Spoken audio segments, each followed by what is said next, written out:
અમારા એડિટર દીપકભાઈ રાજાણી જોડાયા છે। દીપકજી, એક સવાલ એ થાય કે જે નામો આખરે જાહેર થયા છે, થોડા સમય પહેલા જે રાજકોટમાં ઉથલપાથલ હતી અને હવે નેહલ શુક્લ જે નવા મેયર મળ્યા છે રાજકોટને, શું કહેશો આ તમામ નામોની પસંદગી કઈ રીતે?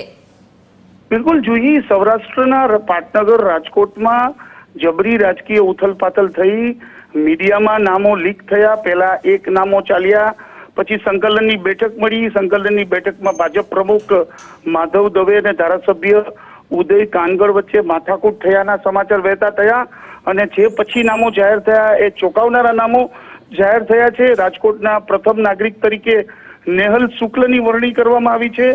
નેહલ શુક્લની બાબતમાં જોઈ જણાવી દઉં કે એમની ટિકિટ જ્યારે લિસ્ટ ડિક્લેર થયું ત્યારે તેમને ટિકિટ નહોતી મળી, પરંતુ વાત દિલ્હી સુધી પહોંચી અને છેલ્લી ઘડીએ તેમને ટિકિટ આપવામાં આવી અને અત્યારે તેઓ રાજકોટના પ્રથમ નાગરિક બન્યા છે।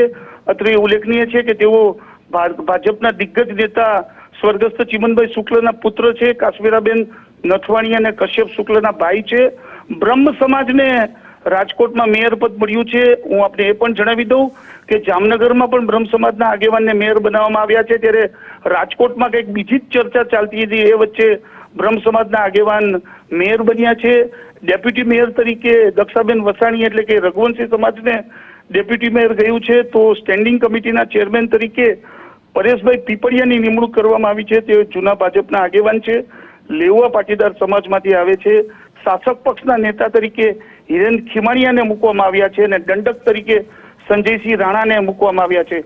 સૌથી મોટી હાઇલાઇટ એ છે જુહી કે મીડિયામાં નામો અલગ આવ્યા અને સંકલનની બેઠક થઈ, એમાં નામો અલગ જાહેર થયા। હવે સવાલ એ છે કે જે નામો જાહેર થયા છે એ જ નામો પ્રદેશમાંથી આવ્યા હતા કે માથાકૂટ થયા પછી નામો બદલવામાં આવ્યા?